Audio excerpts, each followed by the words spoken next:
A jab, a cross, and a roundhouse kick. Realistically, that's all you need. This is especially the case when you are trying to apply your self-defense techniques in the real world. Think about it like this. Are you going to be thinking about doing some kind of fancy jumping spin move when you're in a self-defense situation? No, the F you are not. And I would almost say that someone who knows the basics is in a way better than someone who knows all these weird, complicated techniques. I've trained at a lot of different dojos over the years. There are two that come to mind though that were particularly memorable. I'm not going to name exactly what these places were, but I will kind of give you a basic, reputation for what these kinds of people were like. So, I trained mostly at a karate facility and a Brazilian Jiu-Jitsu facility. I did karate for 2 years and Jiu-Jitsu for 1 year.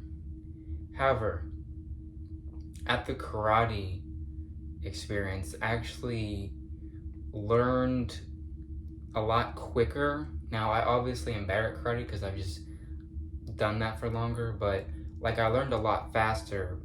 Why is that? Because the instructor knew what they were doing in the realm of teaching people. The Jiu-Jitsu dojo, I did learn a lot there too as well, but it's kind of those situations where the instructor was an incredible and talented martial artist, but he was, when it came to teaching, he just didn't have that spark.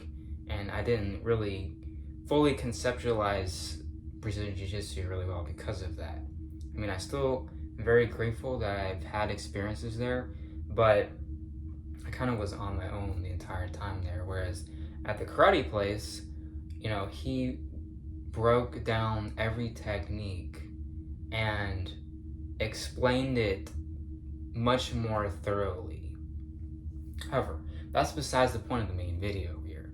The main point of this video is, sometimes it's better to focus on A, B, and C rather than X, Y, and Z, because at the end of the day, practicality, especially if you are doing this for self-defense purposes, practicality is above everything. Doing all these fancy moves and stuff, yeah, it's very entertaining, it looks impressive, and it looks like you know what you're doing, but at the end of the day, it's not very useful, and you're just going to be wasting your time, at least in my opinion, especially if you're doing this as a hobby.